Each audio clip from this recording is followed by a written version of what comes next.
G'day guys, how you going? Um, I'm going to do a little bit of a product review today. So, I don't know if this applies to the rest of the world, but if you're in New Zealand, you probably came across a website called the Red Knight. They're down in Wellington.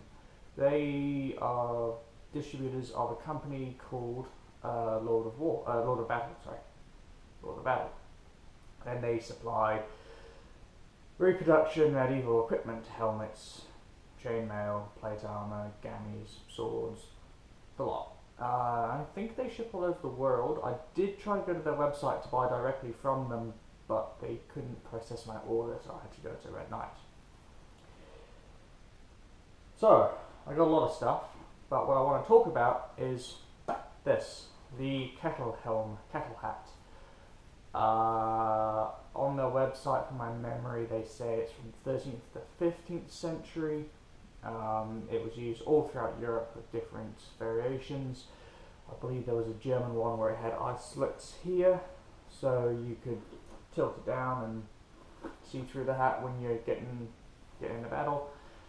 The English used them quite a lot. The archers liked them. The siege guys who ran the artillery, they liked them. So yeah, and also for the common English soldier. So basically, this is what, if you're just a farmer, the local lord says, right, I need you to fight. Here's some gear. Go and do it. Okay, cool, whatever. So what have you got? First of all, weight. There is weight to it. You do feel it on your neck, but it's not an incredible amount of weight. It doesn't hurt. It's not necessarily uncomfortable. It's not unbalanced. It's actually quite a well balanced helmet because of the heavy sides. So comfort, yeah, it's pretty good. Weight, tolerable. It is of a riveted design. It is seam welded.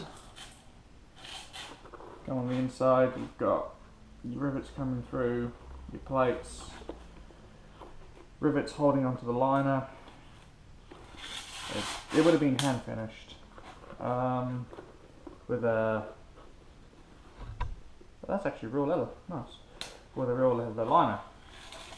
The top is just strips, steel strips. I did actually want the other model, which had the fluted band, the fluted strips, but that one wasn't available. Yeah. So why the kettle helm? What was it designed for? Well, big thing in those days was arrows archery. But the idea to get your arrows over there was you have a whole mob of guys launching arrows at a high arc. The arrows come up, and they need to come down, and they're going to come down and they're going to land on your head. Thing is, you have a kettle helm like this, they're going to hit, and the idea is it's going to deflect off the sides, away from the face and away from the shoulders. Now, this helmet was actually the inspiration for the British Brodie helmet for World War I. The guy was an artillery officer. He was noticing a lot of his men were being injured from shrapnel overhead explosions coming down, hitting you in the head. All you have is a soft ball cap. So he looked back in history and he saw the kettle helm and he goes, oh yeah, that looks like something I could build. And he built a very rough model of it. He took it to his mates. They gave him piss for it, but it worked. And then they started mass producing them, and they were used from World War I, World War II, Malaya, Korea, I think, and they are still being used by militias and different military groups all over the world. But that's another story for another time. I have seen some reenactors using an old World War II Brodie, when they just glue like big coach bolt heads to them. You can do that if you're starting out. That's fine, I don't judge, I've been there. Anyway, so what do I think of this helmet? and I've seen a few helmets. So a lot of my mates have great helms. Some of them have the Norman Norse nasal helm. It's a good hat if you're starting out and you don't know what to do. It's fairly cheap. You have good visibility, so I can see all here. Yeah, you can read your head pretty well, even with the iron.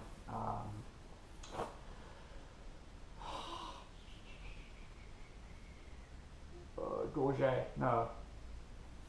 Coif, with the chainmail coif, sorry. Words escaped me, I'm tired.